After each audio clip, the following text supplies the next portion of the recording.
قرآن مجید میں آتا نا زین للناس حب الشہوات من النساء والبنین والقناطیر المقنطرۃ من الذہب والفضہ الی آخرہ. تو اس میں سب سے پہلے کس کا ذکر ہے؟ نساء کا، عورتوں کا. بلکہ عورتوں سے محبت کرنا مرد کا کمال ہے. اللہ تعالیٰ نے خود بندوں پر اس کا احسان جتایا ہے کہ تمہاری تسکین اور تسلی کے لیے ہم نے تمہارے جوڑے بنا دیے. چنانچہ ارشاد ہے سورۃ الروم، اور اللہ کی نشانیوں میں سے ایک یہ نشانی بھی ہے کہ تمہارے لیے تمہاری ہی جنس کی بیویاں پیدا کی تاکہ تمہیں ان سے راحت ملے اور تم میں پیار اور اخلاص پیدا کیا. اس آیت میں اللہ تعالیٰ نے عورتوں کو مردوں کے لیے تسکین قلب کا موجب بتایا ہے. عورت مرد دونوں میں خالص محبت اور رحم اور مودت پیدا کر دی ہے. اس کے بعد ہی اللہ تعالیٰ نے وضاحت کر دی کہ کون سی عورتیں مرد کے لیے حلال اور جائز ہیں، یعنی کن سے محبت کی جا سکتی ہے، اور کون سی حرام اور ناجائز. ارشاد فرمایا اللہ چاہتا ہے جو تم سے پہلے ہو گزرے ہیں ان کے حالات کھول کھول کر بیان کر دے اور تمہیں انہی طریقوں پر چلائے اور تم پر مہر کی نظر رکھے، یعنی رحمت کرے. اور اللہ علم اور حکمت والا ہے، اور اللہ تم پر اپنی رحمت سے رجوع فرمانا چاہتا ہے، یعنی تم پر اپنی رحمت کرنا چاہتا ہے. اور جو اپنے مزوں کے پیچھے پڑے ہیں وہ چاہتے ہیں کہ تم سیدھی راہ سے الگ ہو جاؤ. اللہ چاہتا ہے کہ تم پر تخفیف کرے اور انسان کمزور بنایا گیا ہے. خلاصہ کیا ہے کہ انسان کو چونکہ اللہ نے کمزور بنایا ہے اور اس کے اندر جو مختلف جذبات رکھے ہیں یا ضروریات اس کی رکھی ہیں، ان کی تکمیل کے سامان بھی اسی لیے اس نے پیدا کیے ہیں. مثلا بھوک رکھی ہے تو کھانے پینے کے بہت سے سامان ہیں. اسی طرح انسان کے اندر محبت کا جو مادہ ہے اس کی تکمیل کے لیے بھی نکاح جیسی چیز رکھی ہے. لیکن لوگ کیا چاہتے ہیں کہ تم ایک طرف جھک جاؤ، یعنی حلال کو چھوڑ کر حرام طریقے اختیار کرو. انسان کا امتحان اور ٹیسٹ یہی ہے. مثلا کھانے پینے میں بھی ہمیں یہ تو اجازت نہیں کہ ہم ہر چیز کھا لیں. حلال کھانا جائز ہے نا، کھا سکتے ہیں، مباح ہے، پسندیدہ ہے. لیکن اگر کوئی کہے کہ نہیں میں تو صرف روزے ہی رکھتا رہوں گا اور میں کھاؤں پیوں گا کچھ نہیں، جیسے کہ بخاری کی ایک حدیث سے ہمیں پتہ چلتا ہے کہ کچھ صحابہ نے نبی صلی اللہ علیہ وسلم کی غیر موجودگی میں حضرت عائشہ سے پوچھا آپ کے روزمرہ کے معمولات، تو انہوں نے کہا کہ وہ تو اللہ کے نبی ہیں اور بہت پہنچے ہوئے ہیں، تو ہم تو کمزور انسان ہیں، اس لیے ہم نہ شادی کریں گے، نہ کھائیں پیئیں گے اور نہ ہی سوئیں گے، یہ دنیا کے عیش و عشرت سے ہم منہ موڑ لیں گے. تو اس پر آپ صلی اللہ علیہ وسلم کو جب یہ بات پتہ چلی تو آپ بہت ناراض ہوئے اور آپ نے فرمایا نکاح من سنتی فمن رغب عن سنتی فلیس منی، نکاح میری سنت میں سے، جو اس سے منہ موڑے گا اس کا مجھ سے کوئی تعلق نہیں. تو اصل بات یہ ہے کہ اللہ کی حلال کردہ جائز چیزوں سے منہ موڑنا عبادت نہیں، لیکن ان کو حدود کے اندر استعمال کرنا، جائز اور حلال کو استعمال کرنا اور حرام سے کنارہ کشی کرنا، یہ ہے دراصل مطلوب، اور جو ایسا کرے وہی امتحان میں پاس. امام سفیان ثوری نے اس آیت کی تفسیر میں امام طاؤس عن ابیہ کی روایت پیش کی ہے کہ مرد عورتوں کو دیکھنے کے بعد صبر نہیں کر سکتے. حضرت جابر رضی اللہ تعالیٰ عنہ سے مروی ہے کہ رسول اللہ صلی اللہ علیہ وسلم کی نگاہ یکا یک کسی عورت پر پڑ گئی.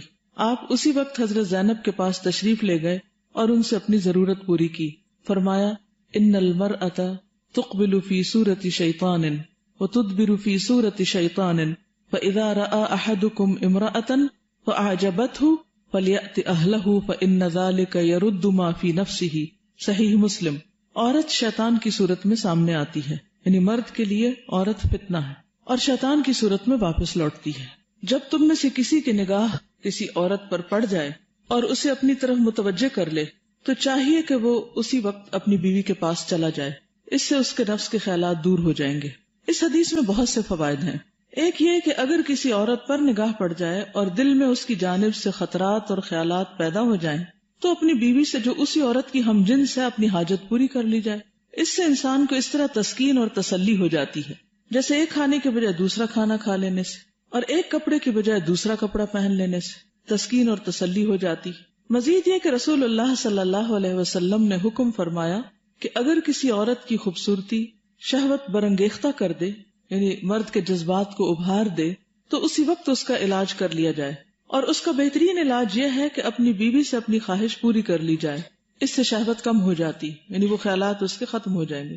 یہ حکم ایسا ہی ہے جیسا کہ آپ صلی اللہ علیہ وسلم نے دو باہم محبت کرنے والوں کے متعلق عقد نکاح کر دینے کا حکم دیا تھا. ایک مرفوع حدیث میں مروی ہے لم یرى للمتحابین مثل النکاح، باہم محبت کرنے والوں کے لیے نکاح سے بہتر کوئی چیز نہیں. عاشق کا نکاح معشوق سے کر دینے سے بہتر عشق کی کوئی دوا نہیں. یہ دوا وہ بتا رہے ہیں کہ اسلام نے مرض عشق کا علاج کیا بتایا ہے؟ نکاح. اس مرض کی یہ دوا اللہ تعالیٰ نے از روئے شرع و قدر مقرر کر دی ہے. شریعت نے یہی طریقہ بتایا. یہ دوا اللہ تعالیٰ کے پیغمبر حضرت داؤد علیہ السلام نے بھی کی کہ حرام سے احتراز کرتے ہوئے نکاح سے کام لیا. کسی عورت سے محبت ہو گئی تو اسے اپنے نکاح میں لے لیا. اس بارے میں حضرت داؤد علیہ السلام کی توبہ تو بارگاہ خداوندی میں ان کی قدر و منزلت اور عالی درجے کے اعتبار سے تھی. اگر آپ کو یاد ہو تو وہ جو 2 لوگ آ گئے تھے نا ان کے خلوت گاہ میں جب وہ عبادت کر رہے تھے، تو اس پر انہوں نے ایک مقدمہ پیش کیا تھا کہ میری 1 دمبی ہے اور اس کی 99 اور اس نے 1 بھی مجھ سے لے لی. تو اس پر داؤد علیہ السلام کو سمجھ آ گئی کہ ان سے کیا قصور ہوا، اور فاستغفر ربہ وخر راکعا واناب، تو فوراً اپنے رب کے حضور استغفار میں گر پڑے اور توبہ کر لی اور رجوع کر لیا. حضرت زینب بنت جہش کے قصے پر بھی ہم کچھ روشنی ڈال دیتے ہیں. قصہ یہ ہے کہ حضرت زید حضرت زینب کو طلاق دینا چاہتے تھے. ان میں باہم موافقت نہیں تھی. حضرت زید خدمت نبی میں حاضر ہوئے اور انہیں علیحدہ کرنے کے متعلق آپ کی رائے طلب کی، یعنی نبی صلی اللہ علیہ وسلم سے مشورہ کیا، کیونکہ وہ ان کے منہ بولے باپ بنے ہوئے تھے. آپ نے ان کو طلاق دینے سے روک دیا، لیکن آپ کو اچھی طرح معلوم تھا کہ حضرت زید جلد انہیں چھوڑ دیں گے، اور یہ بھی آپ کو معلوم تھا کہ ان کی علیحدگی کے بعد آپ ان سے نکاح کریں گے. یہ بات آپ اپنے دل میں مخفی رکھتے تھے کہ لوگ اس بارے میں چرچا کریں گے کہ رسول اللہ صلی اللہ علیہ وسلم نے اپنے بیٹے کی بیوی سے نکاح کیا. یہ بات آپ تفسیر میں پڑھ چکے ہیں سورۃ الاحزاب کی، اور قرآن پاک میں اس کی وضاحت موجود ہے. عربوں کے ہاں منہ بولے بیٹے کی بیوی کو وہی مقام تھا جو حقیقی بیٹے کی بیوی کو تھا. اللہ سبحانہ و تعالیٰ یہ رسم توڑنا چاہتے تھے، اس لیے اللہ تعالیٰ نے ایسے اسباب پیدا کیے کہ حضرت زید ان کو یعنی حضرت زینب کو طلاق دیں اور آپ ان سے نکاح کریں. بعض لوگوں نے یہ بات بھی مشہور کی، اگر آپ تفاسیر کی کتابیں دیکھیں تو اس میں یہ لکھا ہوا، اور پیچھے بھی کچھ ایسی جھلکی تھی کہ حضرت زینب کو حضور صلی اللہ علیہ وسلم نے دیکھا تھا اور اس موقع پر آپ کے دل میں ان کا خیال پیدا ہوا تھا. تو بعض کے خیال میں یہ قصہ جو ہے یہ من گھڑت ہے، اور آپ کی پریشانی یہ تھی کہ اللہ سبحانہ وتعالیٰ آپ کو حکم دیں گے کہ آپ اس رسم کو توڑنے کے لیے یہ نکاح کریں. لیکن بہرحال یہ واقعہ موجود ہے، اس لیے انہوں نے اس کتاب میں پیچھے ذکر بھی کیا ہے اور یہاں بھی یہ اس بات کو بیان کر رہے ہیں. لیکن بات یہ ہے کہ نبی صلی اللہ علیہ وسلم جنہوں نے 25 سال کی عمر میں 40 سال کی عورت سے شادی کی تھی، اپنے سے 15 سال بڑی خاتون سے جو پہلے سے 2 دفعہ شادی شدہ تھی اور بیوہ ہو چکی تھی، اور ان کی بڑی بڑی اولاد بھی تھی، اور اس وقت آپ نہایت ینگ تھے، تو آپ کے جو فرائض تھے اور ذمہ داریاں تھیں ان کو سامنے رکھتے ہوئے اور آپ کی نیچر کو سامنے رکھتے ہوئے یہ تو کوئی گمان بھی نہیں کر سکتا کہ نعوذ باللہ آپ عورتوں کے بارے میں ایسے برے خیالات رکھتے. صرف یہ ہے کہ چاہے کوئی پیغمبر ہو یا کوئی کتنا بھی نیک انسان ہو، وہ ہے انسان، اور انسان کی تکمیل انسانی جذبات کے ساتھ ہی ہے. اگر کوئی شخص ہو تو انسان، لیکن ہر طرح کے انسانی جذبات کو اپنے اندر سے نکال دے اور فرشتہ بن جائے تو اس سے اس کی خوبصورتی ختم ہو جاتی. انسان کی خوبصورتی کس میں ہے؟ انسان کی عظمت کس میں ہے؟ انسان ہونے میں. اور انسان ہونے میں جو خواہشات اور جو چیزیں اس کے اندر اللہ نے رکھ دی ہیں وہ بطور ٹیسٹ ہے. ٹیسٹ کیا ہے کہ انسان ان کے ہوتے ہوئے حلال رستہ اختیار کرتا ہے یا حرام کرتا ہے. اور فی زمانہ آپ دیکھیں کہ حلال کو مشکل بنا دیا گیا، حرام کو خوبصورت بنا دیا گیا. اس لیے نبی صلی اللہ علیہ وسلم کی شادیوں کو، یا پھر اگر کوئی اور شخص 1 سے زائد شادی کی بات بھی کر دے تو ایسی صورت میں اس کو بہت برا بھلا کہا جاتا ہے. لیکن اگر ایک مرد 4 عورتوں سے دوستی کیے ہوئے ہے اور نکاح کے بغیر ان کے ساتھ تعلق رکھے ہوئے ہے تو اس کو کوئی برا نہیں کہتا. تو اصل امتحان کیا ہے کہ انسان حرام اور حلال میں سے کس چیز کو اختیار کرتا ہے. یعنی اسلام میں یہ مطلوب نہیں کہ انسان اپنے اندر سے ان جذبات کو مکمل طور پر ختم کر دے اور وہ فرشتہ بن جائے. ان جذبات کو حلال کے دائرے میں رہتے ہوئے ان کی تذکیر کرنا بھی عبادت ہے. اسی لیے اسلام میں نکاح کیا ہے؟ عبادت ہے یا نہیں؟ آپ نے اس کو اپنی سنت قرار دیا اور فرمایا جو اس سے منہ موڑے گا اس کا مجھ سے تعلق نہیں. جبکہ بعض مذاہب میں شادی کرنا جو ہے وہ انسان کے نیکی اور اس کی پارسائی کے خلاف ہے. ہمارے دین میں شادی کرنا عین پارسائی ہے. انسان کی عزت و عصمت کی حفاظت کا ذریعہ ہے نکاح، اس میں کوئی برائی نہیں ہے. شادی نہ کرنا معیوب ہے. اگر کوئی شخص یہ سمجھتا ہے کہ شادی نہ کر کے وہ زیادہ نیکی کا کام کر رہا ہے تو یہ غلط بات ہوگی. شادی کے دائرے میں اپنے جذبات کی تسکین یہ زیادہ پاکیزہ عمل ہے. اور اس کو صدقہ بھی قرار دیا گیا ہے، یعنی اس عمل کو، اس فعل کو جو شوہر اور بیوی کے درمیان ہوتا ہے اس کو صدقہ شمار کیا گیا ہے۔ حضرت زید آپ کے بیٹے نہیں، متبنہ تھے، یعنی منہ بولے بیٹے، لیکن متبنہ کو بیٹا کہتے تھے۔ رب العالمین کا یہ مقصد تھا کہ بندوں کی مصلحتوں کے پیش نظر اس بارے میں ایک عام قانون بنا دیا جائے۔ حضرت زید نے جب حضرت زینب کو طلاق دے دی اور ان کی عدت طلاق پوری ہو گئی تو آپ نے اپنے لیے حضرت زید کو پیغام دے کر بھیجا، انہی کے ذریعے پیغام بھیجا۔ حضرت زید حضرت زینب کے مکان پر پہنچے اور دروازے کی طرف پیٹ کر کے کھڑے ہو گئے، کیونکہ اب وہ ان کی بیوی نہیں تھی، وہ طلاق دے چکے تھے اور وہ ان کے لیے نامحرم ہو چکی تھی۔ رسول اللہ صلی اللہ علیہ وسلم کا پیغام لے کر گئے تھے۔ غیرت نے تقاضا نہ کیا کہ چہرہ سامنے کر کے کھڑے ہوں، دروازے سے دور رہ کر آواز دی کہ میں تمہارے پاس آپ کا پیغام لے آیا ہوں، میں تمہارے پاس یعنی حضرت زینب کے پاس حضور صلی اللہ علیہ وسلم کا پروپوزل لے کر آیا ہوں۔ حضرت زینب نے کہا کہ جب تک رب العالمین کا حکم نہیں ملتا میں کچھ نہیں کر سکتی۔ پیغام کہاں سے آ رہا تھا؟ حضور صلی اللہ علیہ وسلم کی طرف سے، لیکن اس سے آپ حضرت زینب کی بھی خدا خوفی کو دیکھیے کہ وہ کیا مقام رکھتی ہیں۔ پھر انہوں نے استخارہ کیا تھا۔ اس کے بعد حضرت زینب اپنے گھر کی مسجد کی محراب میں کھڑی ہو گئی۔ گھر کی مسجد یعنی وہ خاص مخصوص کونا جہاں وہ نماز پڑھا کرتی تھی، اور نماز شروع کر دی، یعنی صلاۃ الاستخارہ۔ چنانچہ آپ کے نکاح کی ولایت خود خدائے قدوس نے کی، اور عرش معلی پر رسول اللہ صلی اللہ علیہ وسلم سے آپ کا نکاح کر دیا۔ اب اللہ تعالیٰ جس کا نکاح کر دے اس پر کسی کو اعتراض ہو سکتا ہے؟ پھر تو ایمان ہی ختم۔ اس موقع پر یہ وحی اتری، پھر جب زید اس عورت سے بے تعلقی کر چکا تو ہم نے تمہارے ساتھ اس کا نکاح کر دیا۔ اس آیت کے اترنے کے بعد رسول اللہ صلی اللہ علیہ وسلم فوراً حضرت زینب کے پاس تشریف لے گئے۔ حضرت زینب رضی اللہ تعالی عنہا اس بات پر ہمیشہ آپ کی دوسری بیویوں کے سامنے فخر کیا کرتی تھی کہ تمہارا نکاح تمہارے گھر والوں نے پڑھایا ہے، لیکن میرا نکاح تو عرش معلی پر خود اللہ تعالیٰ نے پڑھایا ہے۔ یہ امر یقینی ہے کہ رسول اللہ صلی اللہ علیہ وسلم عورتوں سے محبت رکھتے تھے، جیسا کہ صحیح بخاری میں حضرت انس سے مروی ہے، جسے نسائی نے اپنی سنن میں اور طبرانی نے اپنی اوسط میں بھی روایت کیا ہے۔ حضرت صلی اللہ علیہ وسلم نے فرمایا، حبب الی من دنیاکم النساء والطیب وجعلت قرۃ عینی فی الصلاۃ، سنن نسائی۔ تمہاری دنیا میں یہ چیزیں مجھے محبوب ہیں، عورتیں اور خوشبو، اور نماز میری آنکھوں کی ٹھنڈک ہے۔ اب اس حدیث سے نعوذ باللہ کہ حضور صلی اللہ علیہ وسلم کی شان میں کمی نہیں ہوتی۔ پہلی بات تو یہ کہ جو پسند ہے آپ نے اس کا برملا اظہار کیا، جو دل میں ہے وہی زبان پر۔ دوسری بات یہ کہ اس سے عورتوں کی عزت میں اضافہ ہوتا ہے کہ عورت کوئی گری پڑی چیز نہیں ہے، ایک محبوب چیز ہے، پسندیدہ چیز ہے، اور عورت سے محبت مرد کی شان کے خلاف نہیں ہے، یہ بھی پسندیدہ ہے۔ پھر یہ ہے کہ عورتوں کے بعد خوشبو کا بھی ذکر کیا گیا، یہ بھی دنیا کی زینت میں سے ہے، اس کو بھی آپ نے اپنی پسند بتایا۔ اور تیسری چیز نماز، کتنا بیلنس ہو جاتا ہے کہ ایک طرف دنیاوی زینت اور دوسری طرف روح کا سامان۔ ہمارے ہاں یہ بیلنس قائم نہیں رہتا، جو پہلی چیز کو پسند کرتا ہے وہ دوسری سے بالکل غافل ہو جاتا ہے، اور اگر غافل نہ بھی ہو تو نماز میں بھی اس کا دھیان کہاں جائے گا؟ عورت ہی کی طرف۔ یہ مطلوب نہیں، یہ پسندیدہ نہیں، یہ غلط ہے۔ یعنی عورت کی محبت تو جائز ہے، لیکن اللہ سے بڑھ کر نہیں اور اللہ کی عبادت میں شریک نہیں۔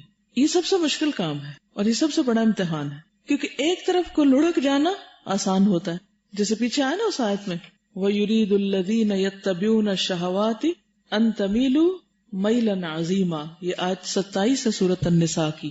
وہ لوگ جو اپنی خواہشات کی پیروی کرتے ہیں، شہوات کی پیروی کرتے ہیں، وہ کیا چاہتے ہیں؟ ان تمیلوا میلا عظیما، کہ تم جھک جاؤ۔ کس کی طرف جھک جاؤ؟ خواہشات کی طرف جھک جاؤ۔ اگر عورت کی محبت ہے تو اس طرف جھک جاؤ۔ کیسا جھکنا؟ میلا عظیما، بہت بڑا جھکنا، بہت زیادہ جھکنا۔ تو اس جھکنے سے منع کیا گیا ہے۔ اسی لیے نبی صلی اللہ علیہ وسلم جب گھر میں تشریف فرما ہوتے اور اذان کی آواز آتی تو گھر والوں سے اجنبی ہو جاتے تھے۔ اور اگر یہ امتحان نہ ہو اور انسان کے لیے دنیا کی چیزیں مرغوب نہ ہوں تو پھر ان کو چھوڑ کر اللہ کی عبادت کی طرف جانا پھر عبادت کیا کہلائے؟ اگر ان چیزوں سے کوئی دلچسپی ہی نہیں، کوئی طلب ہی نہیں، کوئی ان کی ضرورت ہی نہیں، ان کے لیے کوئی اٹریکشن ہی نہیں، اور آپ نماز پڑھ رہے ہیں تو نماز پہ نماز پڑھتے چلے جائیں، آپ کے لیے آسان ہے۔ لیکن ایک طرف ان کا خیال رکھنا اور دوسری طرف پھر نماز کے وقت نماز میں خشوع و خضوع اور مکمل یکسوئی، یہ مشکل کام ہے۔ اور پھر نماز پڑھنے کے بعد پھر گھر لوٹ کر گھر والوں کے کام کاج اور ان کی ضروریات پوری کرنا یہ مشکل کام ہے، ورنہ جب انسان ایک ہی کام میں ہوتا ہے تو آسان ہو جاتا ہے۔ یہ کہتے ہیں کہ یہ ٹھیک ٹھیک حدیث کے الفاظ ہیں، باہر کا ایک لفظ نہیں، یعنی کوئی یہ نہ سمجھے کہ اپنے پاس سے بات بنائی گئی ہے، جیسا کہ بعض نے یہ الفاظ بڑھائے ہیں، حبب الی من دنیاکم ثلاث، تمہاری دنیا میں سے مجھے 3 چیزیں محبوب ہیں۔ امام احمد نے اپنی کتاب الزہد میں کچھ اور الفاظ بھی روایت کیے ہیں، اصبر عن الطعام والشراب ولا اصبر عنہن، میں کھانے پینے سے صبر کر سکتا ہوں لیکن عورتوں سے صبر نہیں کر سکتا۔ یہ ایک اور حدیث کے الفاظ ہیں۔ اللہ تعالیٰ کے دشمن یہودی رسول اللہ صلی اللہ علیہ وسلم سے حسد کرتے اور کہتے تھے کہ محمد صلی اللہ علیہ وسلم کا بڑا مقصد یہ ہے کہ عورتوں سے شادیاں کرتے رہیں، اور آج بھی آپ کو اس پر بلیم کیا جاتا ہے یا نہیں؟ یعنی آپ کی شان میں گستاخی کرنے کے لیے سب سے بڑا یہی حربہ آزمایا جاتا ہے۔ اللہ نے یہود کے خیالات کی تردید فرمائی اور جتا دیا کہ آپ کی شان نہایت بلند ہے۔ فرمایا سورۃ النساء، یا اللہ نے جو اپنے فضل سے لوگوں کو نعمت عطا فرمائی ہے اس پر جل مرتے ہیں، یعنی نبی صلی اللہ علیہ وسلم کو جو نعمت اور دنیا میں بھی جو بڑا مقام عطا کیا ہے اس پر وہ حسد کرتے ہیں، تو یہ ان کا اپنا قصور ہے، ورنہ یہ تو اللہ کا فیصلہ ہے، جس سے جو چیز چاہے دے، جس کو جس چیز کی چاہے رخصت عنایت فرمائے۔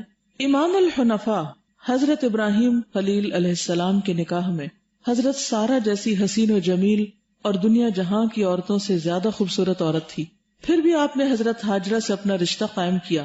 حضرت داؤد علیہ السلام کے پاس 99 بیویاں تھیں، لیکن ایک اور عورت سے محبت ہو گئی تو اس سے نکاح کر کے 100 پوری کر لی۔ حضرت داؤد علیہ السلام کے بیٹے حضرت سلیمان علیہ السلام ایک رات میں 99 بیویوں کے پاس جایا کرتے تھے۔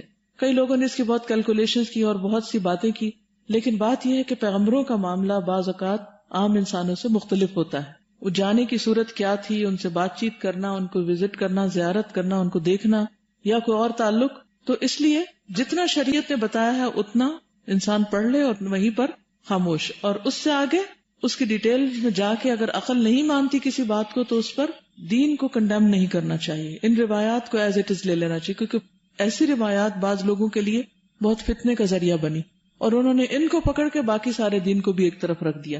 اس وقت کے حالات کیا تھے، کیا صورتحال تھی، کیا مواقع تھے، اس کی ضرورت کتنی تھی، کیا تھا، اللہ ہی بہتر جانتا ہے۔ اور ہمارے دین میں تو اس کی اجازت نہیں ہے، لیکن پچھلی شریعتوں میں اس کی اجازت تھی۔ ظاہر ہے کہ اللہ نے ان لوگوں کو چنا اور یہ چنے ہوئے لوگ کو غلط کام تو نہیں کر سکتے، جو بھی کریں گے اللہ کے اذن سے ہی کریں گے۔ اور پھر حضرت داؤد علیہ السلام کی عبادت کا حال بھی آپ نے پڑھا ہوگا، کیا کرتے تھے، ایک دن روزہ رکھتے تھے اور ایک دن، ہم میں سے کون ہوگا جو ایسا کرتا ہوگا؟ یعنی ہم یہ تو ضرور دیکھ لیتے اچھا اتنی شادیاں کی، لیکن یہ نہیں دیکھتے کہ ان کی پھر باقی عبادت کا کیا حال تھا، انہوں نے اپنی راتوں کو کس طرح تقسیم کر رکھا تھا، اپنے دن کے اوقات کو کیسے تقسیم کر رکھا، کہ کچھ وقت حکومت کے لیے، لوگوں کو تعلیم دینے کے لیے، اور کچھ اپنی عبادت کے لیے۔ تو بات یہ ہے کہ پیغمبروں کو اللہ تعالیٰ نے یا بعض انسانوں کو اللہ تعالیٰ نے دوسروں کے مقابلے میں عبادت کی یا باقی چیزوں کی قوت زیادہ دے رکھی ہوتی ہے، ایکسیپشنل کیسز ہوتے ہیں، وہ اس کی حقیقت کیا ہے اللہ ہی کے زیادہ معلوم ہے۔ یہاں یہ صرف ریفرنس کے طور پر کوٹ کر رہے ہیں، آپ کو اس کو ایسے ہی لے لیجئے۔ اور یہ دلیل کس چیز کی دے رہے ہیں کہ عورت سے محبت کوئی ناجائز کام نہیں اگر وہ حلال طریقے پر ہو۔ رسول اللہ صلی اللہ علیہ وسلم سے کسی نے پوچھا کہ آپ کو کس بیوی سے زیادہ محبت ہے؟ آپ نے فرمایا عائشہ سے۔ حضرت خدیجہ الکبریٰ کے متعلق پوچھا گیا تو آپ نے فرمایا انی رزقت حبھا، مجھے ان کی محبت دی گئی ہے، یعنی میرے دل میں ڈالی گئی ہے۔ بس معلوم ہوا کہ عورتوں سے محبت کرنا انسانی کمالات میں سے، یعنی اگر پیغمبروں نے کی ہے تو عام انسانوں کے لیے کوئی بری بات نہیں ہے۔ حضرت ابن عباس فرماتے ہیں خیر هذه الامه اکثرهم نساء، اس امت کے بہترین آدمی یعنی حضور صلی اللہ علیہ وسلم کی طرف اشارہ ہے، وہ ہیں جس کی بیویاں زیادہ تھیں۔ امام احمد نے فرمایا کہ جلولہ کی فتح کے موقع پر حضرت عبداللہ بن عمر کے حصے میں ایک باندی آئی جو نہایت خوبصورت تھی، اس کی گردن ایسی تھی گویا چاندی کی سراہی ہو۔ اسے دیکھ کر حضرت عبداللہ سے صبر نہ ہو سکا اور لوگوں کی موجودگی میں اسے چومنا شروع کر دیا۔ یہ جلولہ خراسان کے راستے میں پڑتا ہے، 16 ہجری میں مسلمانوں اور ایرانیوں میں یہاں سخت جنگ ہوئی تھی۔ اب یہ ایک واقعہ ہے، وی ڈونٹ نو کہ کیا اوتھینٹسٹی ہے۔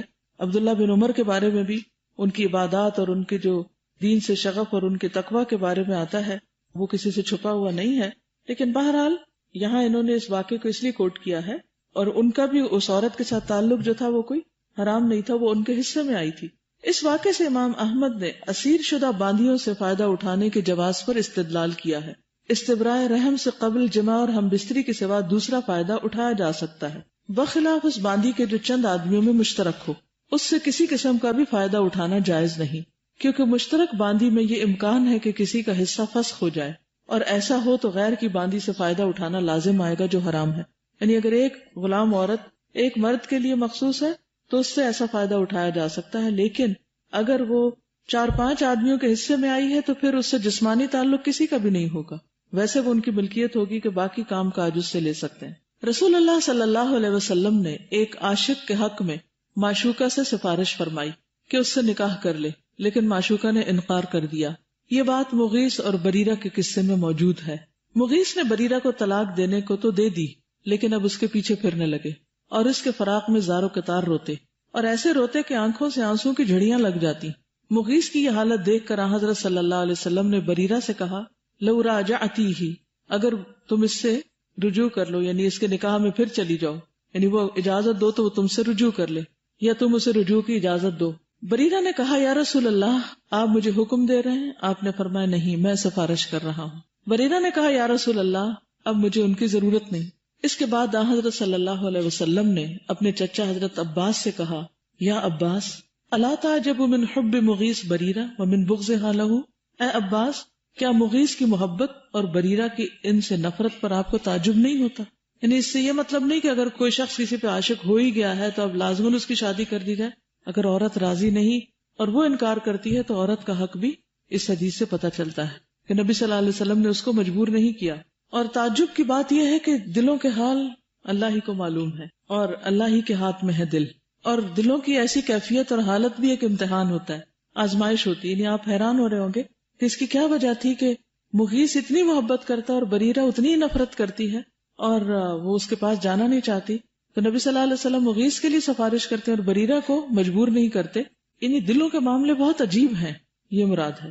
تو اس لیے کسی کے ایسے حال کو دیکھ کر اس پر ملامت کرنا اور یہ کہنا کہ وہ بہت ہی کوئی برا آدمی ہے، اس سے پناہ مانگنی چاہیے، کیونکہ ایسا نہ ہو کہ کسی کا مذاق اڑائیں، وہ تو اس مصیبت سے نکل جائے اور آپ پھنس جائیں۔ یعنی کسی بھی آزمائش میں کسی انسان کو کسی کے اوپر بات کرنے کا حق نہیں۔ کبھی کسی کو انسان ایسی آزمائش اور مصیبت میں دیکھے تو اس کے لیے دعا کرے۔ حضرت صلی اللہ علیہ وسلم نے مغیث کو اس محبت کی وجہ سے برا بھلا نہیں کہا، کیونکہ اس کو محبت غیر اختیاری ہے۔ حضرت صلی اللہ علیہ وسلم نے اپنی تمام ازواج مطہرات میں باری تقسیم کر دی تھی اور سب سے مساوات برت رہے تھے، لیکن پھر بھی بارگاہ الہی میں التجا کرتے ہیں، اللہم ھذا قسمی فیما املک فلا تلمنی فیما لا املک۔ صحیح بخاری۔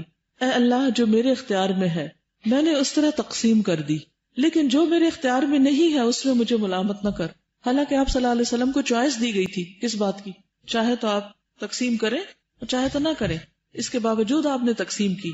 یعنی محبت غیر اختیاری چیز ہے، محبت غیر اختیاری چیز ہے، اس میں ملامت نہ کرنا، اور یہ اس آیت کی اتباع ہے۔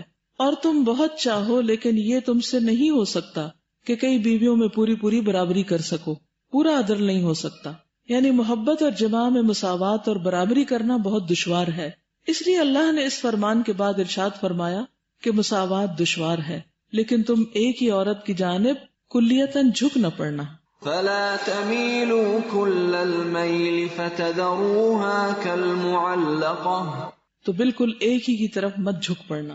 خلفائے راشدین جو سب سے زیادہ رحم دل تھے، عشاق کے حق میں جائز معشوقوں سے سفارش کر دیا کرتے تھے، جیسا کہ حضرت ابوبکر صدیق اور حضرت عثمان کا عمل بتایا جا چکا ہے۔ حضرت علی کا بھی یہی عمل تھا۔ ایک مرتبہ رات کے وقت کسی عرب کے لڑکے کو، یعنی عربی کو، کسی کے گھر میں پا لیا، یعنی ان کے گھر وہ گیا ہوا تھا جسے لوگوں نے پکڑ لیا تھا۔ لڑکے سے آپ نے پوچھا کہ تیرا کیا قصہ ہے، کیونکہ لوگ اسے چور قرار دے رہے تھے۔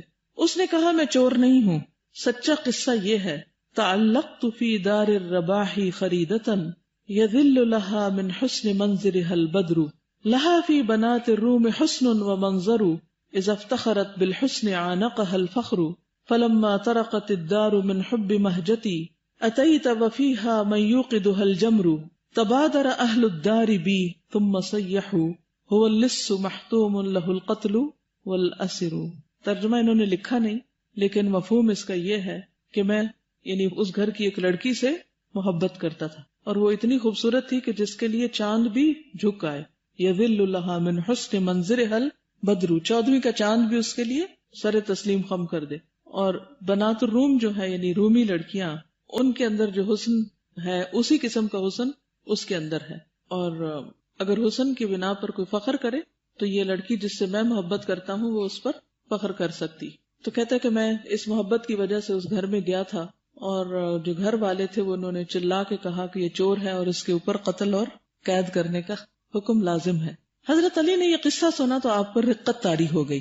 یعنی یہ شعر سنے، کیونکہ شعروں کی زبان میں اپنا مدعا جب بیان کیا جاتا ہے تو اس کا اثر کچھ اور ہوتا ہے. اور محلب بن رباح سے کہا، کیونکہ دار الرباحی ہے نا، کہ اس عورت کے بارے میں اس پر رحم کرو، یعنی جس کے گھر میں وہ گیا تھا. محلب نے کہا اس سے پوچھیے کہ یہ کون شخص ہے. اس نے کہا یہ نحاس بن عیینہ ہے. اس نے کہا اچھا لے جاؤ، جاؤ یہ باندی میں نے اسے بخش دی. ٹھیک ہے، یعنی جس باندی کے لیے وہ گیا تھا اس گھر میں حضرت علی نے سفارش کرا کے وہ باندی اس کو دلوا دی. سمجھ آ گیا واقعہ؟ اوکے. حضرت معاویہ نے ایک باندی خریدی، اس سے آپ کو انتہا درجے کی محبت تھی. ایک دن آپ نے اسے یہ شعر پڑھتے سنا، وفارقتہ کالغصن یہتز فی الثری طریرا وسیما بعدما طری شاربہ. حضرت معاویہ نے اس سے پوچھا ایسا کون شخص ہے، یعنی وہ لڑکی کسی اور کی محبت میں گرفتار تھی جس سے حضرت معاویہ محبت کر رہے تھے. اس نے کہا مجھے میرے پہلے آقا سے محبت ہے جہاں سے انہوں نے خریدی تھی. حضرت معاویہ نے اسی وقت اسے واپس کر دیا اور اس جاریہ کا داغ محبت ہمیشہ آپ کے دل پر رہا. اس سے کیا پتہ چلتا ہے کہ انہوں نے اپنے اوپر اپنے جذبات پر اس عورت کے جذبات کو ترجیح دی کہ ٹھیک ہے اگر تم کسی سے محبت کرتی ہو تو میں تمہیں واپس وہیں بھیج دیتا ہوں. اور انہوں نے اس کو بھیج دیا. حالانکہ آپ خلیفہ تھے، آپ چاہتے تو زبردستی بھی رکھ سکتے تھے. اس سے ان لوگوں کی خدا خوفی کا پتہ چلتا ہے. یہ جتنے بھی واقعات ہیں ان سب سے ایک بات پتہ چل رہی ہے، اور وہ یہ محبت ہونا ایک فطری امر ہے. لیکن محبت ہونے کے بعد چوائس آپ کے پاس ہے. Choice is yours. کیا کہ آپ چاہیں تو اس محبت کے حصول کے لیے غلط راہیں اختیار کریں، حرام کام کریں، چوری چھپے کچھ کریں، ناجائز طریقے اختیار کریں، یا پھر کوئی جائز طریقہ اختیار کریں. اور اگر جائز طریقہ ممکن نہیں، کوئی راستہ ہی نہیں، تو پھر کوشش کے ذریعے اپنے آپ کو، اپنے نفس کو روک کر حرام سے نکال کر حلال کی طرف لے جائیں. واضح ہو گئی بات؟ یعنی چلے آپ کہتے ہیں کہ اس میں تو ہماری چوائس ہی کوئی نہیں کہ محبت ہو گئی، ٹھیک ہے نا، لیکن اس کے بعد تو چوائس ہے نا، یا نہیں؟ مثلا آپ کے پاس چوائس ہے کہ آپ کو بھوک لگے یا نہ لگے، ہے چوائس. یا کوئی کھانا آپ دیکھیں یا اس کی خوشبو سونگے تو آپ کو اچھی نہ لگے، نہیں ہوتا نہیں چوائس. لیکن یہ چوائس تو ہے کہ اگر وہ کھانا کسی اور کا ہے تو آپ نہ اسے کھا جائیں، یا یہ کوئی نہیں چوائس آپ کے پاس، یہ ہے نا. اب ایک طرف وہ خوشبو آپ کو ستا رہی ہے اور آپ بھوکے بھی ہیں، تو آپ کہہ سکتے ہیں کہ بھوکے انسان کے لیے تو شاید یہ جائز ہو تو اللہ تعالیٰ معاف کرنے والا، کھا لو. نہیں کھا سکتے کیونکہ وہ آپ کا نہیں ہے. وہاں آپ کو نفس کو کنٹرول کرنا پڑے گا، اپنے آپ کو کنٹرول میں رکھنا پڑے گا. یہی تو آیت کا مطلب ہے وَنَهَى النَّفْسَ عَنِ الْهَوَىٰ فَإِنَّ الْجَنَّةَ هِيَ الْمَأْوَىٰ. اگر یہ ہوا نہ ہو تو امتحان کس چیز کا؟ کوئی ٹیسٹ ہی نہ ہو، پھر تو بڑی آسان زندگی ہو. لیکن جب انسان کسی آزمائش میں پڑ جاتا ہے اور پھر وہ دیکھتا ہے کہ یہ کچھ پسندیدہ چیز نہیں اللہ کے نزدیک، تو دلدل میں ہوتے ہوئے بھی جیسے کوئی ڈوب رہا ہوتا ہے نا کسی چیز میں، آپ سمجھے کہ آپ نے پانی میں چھلانگ لگا دی اور آپ ڈوب رہے ہیں، تب یہ تھوڑی کہیں گے کہ اب گرمی ہے تو پانی میں ہی رہتے ہیں. جان جائے گی آپ کی، آپ اس سے لطف اندوز نہیں ہو سکتے. آپ کسی نہ کسی چیز کو پکڑ کے باہر آئیں گے کہ نہیں مجھے مرنا نہیں ہے.